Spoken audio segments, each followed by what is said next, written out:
Todo eso, todo este riñón está envuelto por una cápsula porque un tejido macizo, un órgano macizo, ¿dónde vamos? ¿Ah? ¿Qué pasó? Perdón, una amiga está... ¿Una amiga? Entonces, está envuelto por una cápsula, toda esta zona periférica de la corteza, y esta zona más teñida, que se observa acá más rojiza, corresponde a la zona medular. Todo esto es médula, ¿ya? Entonces, aquí encontramos un hilio renal, que es la zona cóncava de este órgano, y en un hilio vamos a encontrar siempre una arteria renal, ¿ya?, que entra y trae los vasos sanguíneos, una vena renal que saca la sangre, y vamos a encontrar el uréter. ¿Ya? El uréter es el tubo que va a sacar la orina de este riñón que se está produciendo, ¿ya? Entonces, fíjense acá que hay representado un nefrón o la nefrona, que es la unidad funcional de filtración de este riñón. ¿Ya? Hay millones de estos nefrones. Entonces, estos nefrones, una vez que se dañan, no se vuelve a recuperar más, se pierde ese nefrón. ¿Ya? Por lo tanto, la fisiología renal tiene que tener un sistema de compensación, de tal manera que tenemos nosotros un nefrón en exceso. Podríamos funcionar muy bien para filtrar la sangre con un riñón o con la mitad de un riñón, y aún así los parámetros bioquímicos en sangre no se alteran. Por lo tanto, cuando en un sujeto sale la urea, la creatinina alterada, es porque el riñón ya está jugando los descuentos. ¿Ya? Una insuficiencia renal que puede ser aguda, corto tiempo, o crónica. Pero imagínense que un ser humano, un sujeto, podría funcionar bien con la mitad de uno. O sea, podría donar un riñón y funcionar perfectamente. ¿Ya? Entonces, ¿qué encontramos acá, en este riñón? Encontramos los cálices. Un cáliz significa copa. ¿Ya? Entonces, en esta copa se va a recibir la orina que viene de los tubos colectores. Este es un tubo colector de un nefrón. Pero el cáliz menor, como dice acá, está recibiendo tubos colectores, y acá lo estoy indicando, ¿ya?, que vienen en docenas, ya 10, 20 tubos colectores, van a desembocar en este cáliz menor. Los cálices menores se fusionan y forman un cáliz mayor, ¿ya?, un mayor tamaño, pero es simplemente la fusión de varios cálices menores. Después, estos cálices mayores se fusionan y forman la pelvis renal.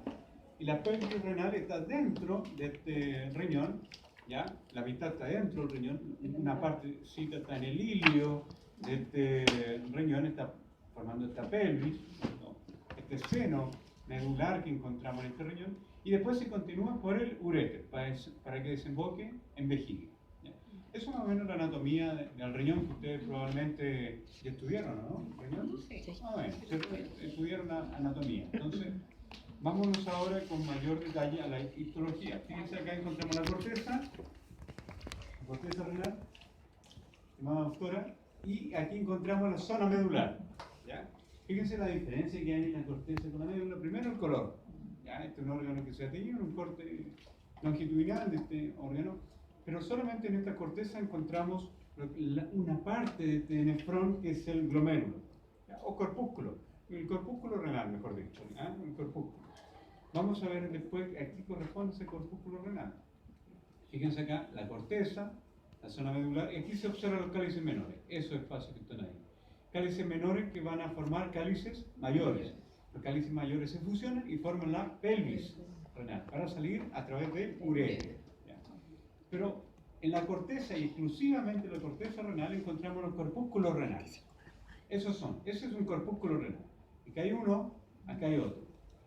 El corpúsculo renal se va a continuar por un tubo que es contorneado. ¿Se fijan? Este túbulo contorneado que está próximo al corpúsculo lo vamos a llamar túbulo contorneado proximal. ¿Ya? Después se continúa con un túbulo recto, ¿se fijan?, descendente, por aquí viene la orina. Después sube, túbulo recto ascendente. Después nuevamente se contornea, por lo tanto túbulo contorneado distal, y va a desembocar en un tubo colector. Pero fíjense que este tubo colector recibe túbulos contorneados distales de varios nefrones. Aquí hay uno y aquí hay otro, pero aquí hay otro. Entonces recibe afluentes de varios túbulos contorneados distales. Por lo tanto, el túbulo colector tiene que ser más amplio, más grande. porque recibe afluente, recibe la orina de muchos tubos contorneados distales. ¿Ya? Vamos a repetir lo mismo, así que no entren en colapso si hay algo que no entienden. Vamos a repetir cada una de estas cosas 2 o 3 veces, no hay problema. Fíjense que el riñón entonces va a tener una cápsula externa y una cápsula interna. ¿Ya? Y acá todo esto es corteza, pero la corteza, y exclusivamente la corteza, encontramos esta unidad, que es el corpúsculo renal. Aquí lo ven. Así se ve en una imagen histológica. ¿Se fijan eso como aglomerado que hay como un glomérulo? ¿Es corpúsculo o glomérulo? No, ¿O esa parte? no. El glomérulo es lo que va dentro del corpúsculo. Nosotros ahí. ¿Ya? Entonces miren acá. Toda esta unidad es el corpúsculo renal. Después esta unidad se llama túbulo contorneado proximal. Después túbulo recto, descendente. Túbulo recto, ascendente. Túbulo contorneado distal, que desemboca en un tubo colector. Fíjense que estos tubos colectores, acá hay 10 tubos colectores, por ejemplo, en estas. Todo esto es médula. Yo sé que es médula porque no hay corpúsculo renal. Es una zona limpia. Fíjense acá, ahí hay corpúsculo, aquí también, por lo tanto esta zona de acá será corteza. Esa es la diferencia entre corteza y médula. Pero acá sube un grupo de tubos colectores, que hay un solo tubo colector, pero miren, suben en grupo. Y cuando estos tubos colectores suben en el grupo, como acá, como aquí se fijan, varios tubos colectores están subiendo desde la médula hacia la corteza, eso se llama rayo medular. Entonces, ¿qué es un rayo medular? ¿Cómo se define un rayo medular? Un rayo medular son grupos de tubos colectores que están en la médula que ascienden hacia la corteza. ¿Ya? Entonces, eso que apunta la flecha amarilla es un grupo de tubos colectores que vienen de la zona medular y que invaden la corteza. Eso es un rayo medular. Esto de la izquierda yo sé que es médula porque no hay corpúsculo renal. ¿Ya? ¿Eso es corteza o médula? Corteza, porque hay corpúsculo renal. ¿Ya? Fíjense acá, esta zona es un rayo medular. Estamos en corteza, pero esa zona tiene 1, 2, 3 tubos colectores, por lo tanto ese grupo se llama un rayo medular, que viene de la zona medular e invaden hacia la corteza. Miren acá, esto que estamos observando es un corpúsculo, toda esa unidad es un corpúsculo renal. Y aquí tienen que poner mucha atención, porque hay muchos detalles para conversar acá. Todo se llama corpúsculo renal. Lo que está en su interior se llama glomérulo. ¿Ya? El glomérulo es como un ovillo de lana, ¿ya? Para que se lo imaginen. Es un capilar en el fondo. Entonces, miren, entra la sangre y siempre cuando entra la sangre la llamamos aferente. Por lo tanto, entra por la arteriola aferente. Se capilariza, y hay un capilar acá, que es un capilar fenestrado, que tiene muchos poros, significa eso. Y sale de nuevo por una arteriola, pero como sale, se llama arteriola eferente. ¿Se fijan que el diámetro de la arteriola eferente es menor? ¿Por qué es menor? Porque tiene menos volumen en su interior, hay menos líquido. ¿Dónde quedó ese líquido? Parte del líquido se perdió, se filtra y va a llenar este espacio que está acá, que es el espacio de Bowman. Este espacio está con la primera orina, el primer filtrado del plasma. Pero fíjense que este primer filtrado del plasma tiene vitaminas, tiene azúcar, glucosa, tiene aminoácidos, y esos elementos son necesarios para nuestro cuerpo, no los podemos perder a través de la orina. Por lo tanto, ese finalmente no es orina, sino que es un ultrafiltrado de plasma. Tiene amoníaco, creatinina, ácido úrico, elementos que hay que eliminar, pero está mezclado también con elementos que nos sirven. Por lo tanto, este túbulo que está acá, ¿qué túbulo será? ¿Será el contorneado proximal o el distal? Obviamente el proximal, porque está pegado al corpúsculo renal. Entonces, ahí, en ese mono se ve ahí el corpúsculo, pero este túbulo contorneado está próximo. Pero fíjense que este túbulo contorneado que está pegado al corpúsculo renal tiene microvellosidad absortiva. El único que tiene microvellosidad absortiva para absorber el agua, que no se tiene que perder todo el agua. Hay azúcar, hay lípidos, hay aminoácidos, elementos que todavía no sirven, por lo tanto, ese túbulo contorneado proximal lo tiene que reabsorber. Aunque se haya perdido, lo tiene que reabsorber. Esta zona, y en general el nefrón, va a reabsorber en el 99% de lo que se filtró. no reabsorbe obviamente la creatinina, el ácido úrico, la urea, el amoníaco se tiene que eliminar todo. No nos sirve, es desecho. Pero la vitamina, el azúcar, tiene que reabsorberse. ¿Quién hace eso? El túbulo contorneado proximal. Principalmente porque es el único que tiene microvellosidad absortiva. El resto del nefrón no los tiene. ¿Ya? Entonces el túbulo contorneado proximal absorbe eso. De los 200 litros que nosotros formamos de esta orina primitiva o ultrafiltrada en plasma, el humano forma 200 litros, el 99% se reabsorbe. ¿Ya? Por lo tanto, de los 200 litros que se filtraron y se producieron de este ultrafiltrado, solamente el 1% se transforma finalmente en orina, que equivale a 2 litros. Por lo tanto, 198 litros se reabsorben. ¿Ya? Es importante que ustedes lo tengan en cuenta, no porque se lo vaya a preguntar en la prueba, sino que porque les va a servir para más o menos entender la fisiología que viene después. ¿Ya? Ahora, ¿cómo está constituido este glomérulo que va dentro del corpúsculo renal? ¿Cómo está formado? Fíjense que el glomérulo renal tiene dos estructuras. Tiene primero un capilar que es fenestrado. Eso quiere decir que tiene poros. Pero ese capilar tiene que resistir la alta presión que viene de una arteriola. Esto viene con el latido cardíaco. Viene a alta presión esta sangre. Si tuviera el capilar solo, desnudo, se revienta. Porque está en un medio que no amortigua, no hay tejido, solamente hay agua. Que el poder de amortiguar es bastante más. ¿Ya? Por lo tanto, ¿cómo se mantiene la estructura de este glomérulo, de este capilar? Con unas células que se llaman podocitos. Podo, en latín, significa pies. Por lo tanto, fíjense, esta célula tiene pies, primarios, secundarios y terciarios, que le van a dar el sostén para formar el esqueleto, para que no se destruya ese capilar por la alta presión. Por lo tanto, entra una arteriola aferente, se capilariza y ese capilar fenestrado está revestido por los podocitos y en conjunto, capilar más podocito forma el glomérulo.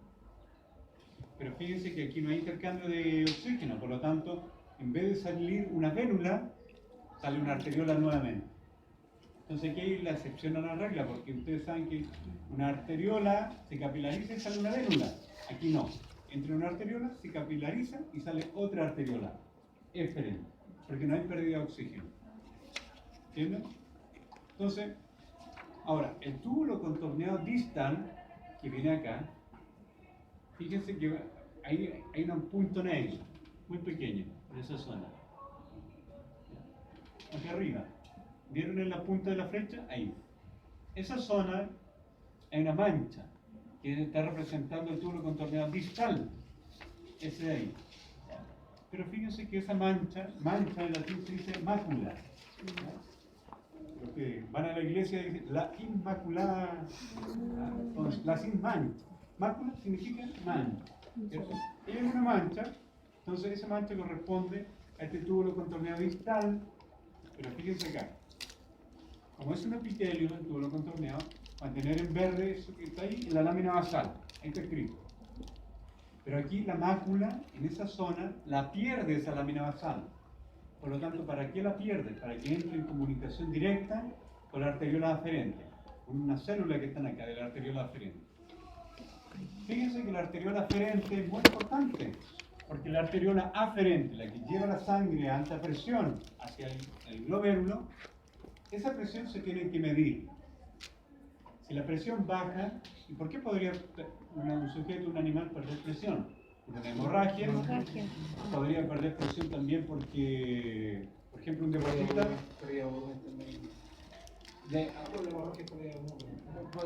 perdió agua por el sudor en exceso y no bebió agua en el desierto. Entonces, sudoración, se pierde agua. Entonces, al perder volumen, baja la presión. Al bajar la presión, aquí se detecta eso. ¿Ya? La arteriola, como en un vaso sanguíneo, detecta esa baja de presión con una célula que se llaman yuxtaglomerulares. Si esas células detectan esa baja de presión, esas células yuxtaglomerulares secretan renina, que aumenta la presión. ¿Ya? Y se va a activar un sistema de la renina, angiotensina, aldosterona. ¿Estás seguro que no tengo esta clase? No. No tuvimos. renina, angiotensina, aldosterona. ¿Ya? Entonces, fíjense lo siguiente, lo interesante que esto. Hay una célula que está al lado del glomérulo. ¿Cuál es el glomérulo? Esto, lo que está en amarillo. Yuxta, ¿qué significa? Al lado de él. Por lo tanto, son células yuxtaglomerulares que secretan renina para aumentar la presión cuando se detecta una baja. ¿Ya? Pero ¿cómo se va a aumentar la presión? Disminuyendo el calibre. Por lo tanto, si tenemos un volumen y menos volumen, ¿cómo aumentamos la presión? Bajando el calibre de los vasos sanguíneos a nivel sistémico. Y eso mantiene la presión. Lo importante es que un ser humano, por ejemplo, tiene que tener un delta, una diferencia de presión entre la sistólica y la diastólica. No importa que mi presión sea baja, yo puedo tener una presión de 90, 60 y voy a funcionar bien, perfecto, porque entre 90 y 60 tengo 30 días de diferencia, por lo tanto eso me asegura un flujo de sangre.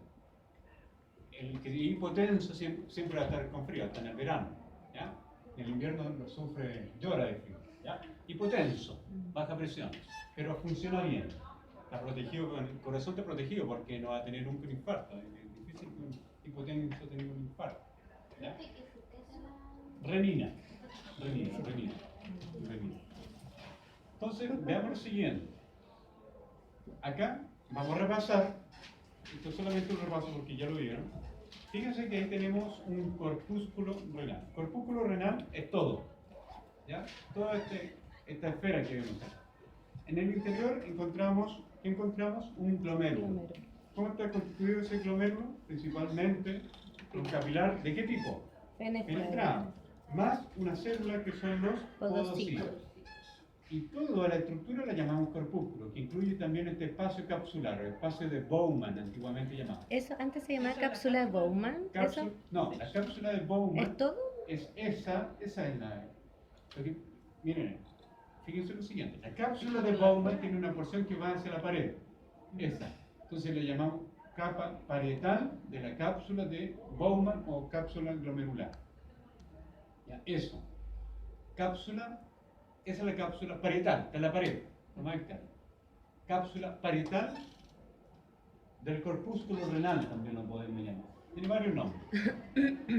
Si hay una cápsula o una capa parietal, va a haber una capa visceral, que es esta. Ahí dice, capa, layer significa capa visceral de la cápsula de Bowman. ¿Ya? Una capa visceral de la cápsula de Bowman y una capa parietal de la cápsula de Bowman. ¿Ya? Y entre la capa parietal y la visceral que hay, está el espacio capsular o espacio de Bowman. ¿Ya? Con todos esos nombres lo podemos llamar. ¿Ya? Pero ¿qué tienen en común? Espacio. Espacio capsular, espacio de Bowman. ¿Qué es esto de acá? Túbulo contorneado proximal. Es el único que tiene microvellosidad absortiva. Ahí se absorber todo lo que estamos perdiendo. Pero eso tiene un límite. Por ejemplo, en nosotros funciona bien, pero si somos diabéticos, la cantidad de azúcar que va a haber ahí es muy alta. Por lo tanto, en el diabético sí se podría encontrar azúcar en la orina. No es normal, pero si no está controlado, va a haber azúcar en esa orina porque hay demasiada, se filtró mucha. ¿Ya? Entonces, si nosotros amplificamos, por ejemplo, un glomérulo, que el que está ahí, lo vemos acá, fíjense, ahí se ven los poros, las fenestraciones del capilar, ¿se fijan? Por lo tanto, capilar fenestrado. Pero esa alta presión que está ahí, esa alta presión está haciendo que el amoníaco, la urea, creatinina, vitamina, agua, salga del capilar, que es ese recuadro que lo amplificamos, salga y se escape hacia el espacio capsular. Y después, ¿quién lo recupera? El túbulo contorneado proximal con la microvellosidad. ¿Ya? Recupera el 98% del agua, ya les dije, el 98-99%. Toda la glucosa la recupera, todo los aminoácidos lo recupera. Pero si el paciente tiene una insuficiencia renal, que sea aguda o crónica, va a perder azúcar, va a perder aminoácidos, que son el ladrillo que forma la proteína. Por lo tanto, uno de los síntomas que tiene un sujeto con insuficiencia renal es la orina que forma espuma. ¿Qué es la espuma? Son las proteínas que están ahí. ¿Ya? Entonces, ahí ojo con eso. ¿Ya? En el diabético se va a encontrar también proteínas. ¿Por qué se podrían encontrar proteínas? Porque eso que ven en azul, esto es la membrana basal. Y esa membrana basal, aquí hay una hendidura, fíjense que entre los pies, que son los pies de los podocitos, que hay un espacio, que es esto. Y por ahí pasa el agua, la vitamina, es lo que se está perdiendo. Pero lo que tienen insuficiencia renal se está perdiendo en exceso. Por lo tanto, en un insuficiente renal vamos a encontrar proteína. ¿Ya? Porque esa barrera, esa membrana de filtración está alterada, está dañada. ¿Ya? Lo vamos a ver en la próxima imagen. Vamos a repetir todo. Miren ahí. El corpúsculo renal, pero en el interior un glomérulo. ¿Ya? Y este es el glomérulo. Es el corpúsculo renal, ya todo. Y el interior con su glomérulo, que está constituido por capilar penetrado y podocitos. Pero aquí, yo antes les mencioné, les vocé, un sistema que controla la presión sanguínea, ¿cierto? Está constituido por ¿qué elementos? Un elemento eran las células yuxtaglomerulares. ¿A quién pertenecen estas células yuxtaglomerulares? A la arteriola aferente. Eso es pregunta de flujo. La arteriola aferente. Que está secretando ahí unos puntos que se ven de color amarillo. Está secretando renina. ¿Ya? Entonces, una célula que pertenece al aparato yuxtaglomerular que le encargado de regular la presión, una de estas células es la célula yuxtaglomerular. ¿Cuál es la segunda?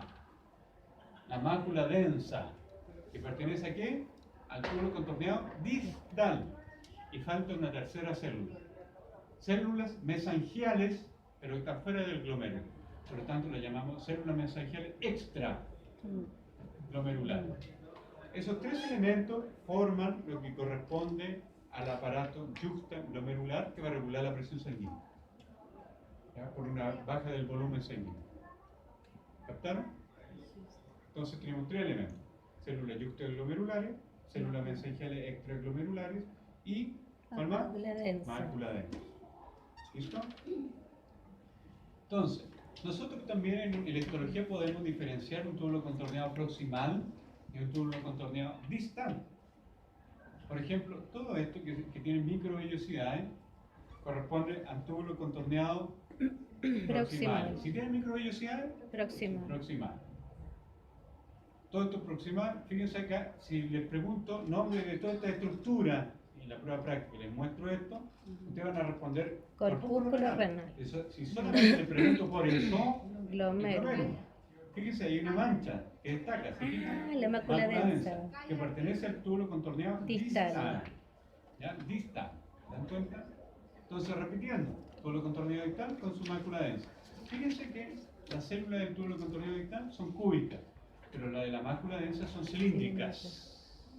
¿Ya? Y se comunican con qué célula? Células mesangiales extraglomerulares, pero también con estas células yuxtaglomerulares, que vienen de la arteriola aferente. O sea, las mismas células musculares que tiene una arteriola se transforman ahora en una célula productora de hormonas, como la renina. ¿Ya? Entonces, estas células de la arteriola aferente van a secretar renina. ¿Ok? Fíjense acá, corpúsculo renal, aquí hay otro corpúsculo renal, por lo tanto estamos observando corteza renal. Ahora, si nosotros vemos lo mismo, vemos una estructura como el glomérulo, pero lo observamos con una fotografía electrónica de barrido, solamente barra la superficie de las estructuras. Aquí el capilar, que es muy delicado porque tiene penetración, está siendo protegido, está siendo revestido por el podocito. Célula que tiene pies. Cito significa célula, podo, pies. Célula que tiene pies. Fíjense que tiene pies primarios que son grandes, pero estos pies primarios generan pies secundarios que son de menor tamaño, y los pies secundarios generan pies terciarios que se entrelazan. Y entre esos espacios de los pies terciarios está la hendidura de filtración. Por ahí se escapa el agua, el amoníaco, ácido úrico, creatinina, aminoácidos, glucosa. Ahí está de nuevo el podocito con sus pies primarios, secundarios, terciarios. Fíjense, esta es una fotografía electrónica de barrido. ¿Ya? Ahí solamente discriminamos, se marcó un solo podocito con sus pies primarios y pies. No, entonces este es un pie primario, después un secundario y pies terciarios que se entrelazan con los podocitos, ¿cierto? con los pies de otra Vecino. célula, de otro podocito vecino, y quedan un espacio. ¿Se fijan? Por ahí se está escapando, se está filtrando lo que está dentro del vaso sanguíneo, lo que está dentro del capilar. Entonces, si nosotros vemos en este diagrama un capilar fenestrado significa que tiene poros, vemos que hay una lámina basal porque hay una célula endotelial que es un epitelio. Y toda célula endotelial o todo epitelio tiene lámina basal, que acá se ve de color celeste. ¿Ya? Entonces, la sangre está a alta presión en el interior de este capilar y sale a través del diafragma de la hendidura de filtración. Aquí corresponde eso a esta estructura que descansa sobre la lámina basal entre los pies terciarios del podocito. Si eso funciona correctamente, se va a escapar poca glucosa, pocas vitaminas, pocos aminoácidos. Por lo tanto, el túbulo contorneado proximal la va a recapturar. ¿Ya? La recaptura. Si funciona deficientemente, como en una insuficiencia renal, lo vamos a ver en la orina. ¿Ya? Pero fíjense que tiene que fallar el 75% de la fisiología renal para que recién ahí nosotros podamos ver algo en la bioquímica sanguínea. ¿Se fijan? Entonces, por eso les decía al comienzo, cuando ya vemos una alteración bioquímica a nivel de sangre, es porque los riñones están muy comprometidos. De ahí la importancia de tratarse la infección urinaria. ¿Ah? Porque la infección urinaria sin tratamiento se va a recuperar en 10 días, 15 días, se va a recuperar. Pero con tratamiento, la infección urinaria se empieza a recuperar el día 1 que usted empieza a tomar antibióticos. Recuerde que cada vez que se pierde un nefrón, no se recupera nunca más. Entonces, si usted tiene 5 millones de nefrones, igual va a funcionar muy bien con uno o con dos. Pero cuando llegue a los 65 años lo va a echar de menos. ¿Ah? 65, 70 años. Entonces, acá, si nosotros vemos por dentro un capilar, ahí vemos la sombra de un glóbulo rojo. Miren, aquí se ve solamente parte de un hematíe. Ahí todo está lleno de plasma, pero aquí vemos un capilar y hay poros. Se fijan que ahí hay hoyos que por ahí pasan a alta presión la sangre. Acá está pasando la lámina basal y pasa por la hendidura del diafragma de filtración. ¿Se fijan? Aquí corresponderán estas estructuras a los pies terciarios del podocito. Entonces, nosotros vemos esos pies. ¿Ya? Ahí está el diafragma de la hendidura de filtración y ahí vemos los poros. Y aquí nuevamente vemos esos poros. Pero ahora en un corte con microscopía electrónica de transmisión. La hendidura de filtración y el podocito, con sus pies terciarios. ¿Ya? Entonces, si vemos un capilar por dentro, vemos estos poros. ¿Se dan cuenta? Hay fenestración. ¿Ya? ¿Qué encontramos acá? Túbulo contorneado. ¿Se dan cuenta la diferencia? Miren, esta está muy buena porque acá, túbulo contorneado proximal, el lumen casi no se ve. ¿Por qué no se ve? Porque está lleno de microvellosidades que están absorbiendo. Y el túbulo contorneado proximal es mucho más sinuoso y mucho más largo, por lo tanto lo vemos de manera más frecuente que el distal. El túbulo contorneado distal es más corto. Por lo tanto, aquí vemos uno, pero fíjense que el lumen, que es el espacio interno, está muy limpio. ¿Se fijan? Túbulo contorneado distal. Se ve claramente el espacio, el lumen. Pero en el túbulo contorneado proximal no lo veo, porque se ensucia con las microvellosidades. Esto de acá corresponde a una célula, pero miren, tiene muchas mitocondrias, porque la célula del túbulo contorneado proximal y distal requiere mucho ATP para poder funcionar, para poder absorber agua, nutrientes, elementos que se están escapando a través de la orina. Antes que se escapen, los túbulos tienen que absorberlo. Pero miren acá, hay microvellosidades. Por lo tanto, corresponden al proximal o al distal. Proximal. Fíjense, hay microvellosidades. Pero fíjense acá, en este hay pseudo microvellosidades. En realidad no son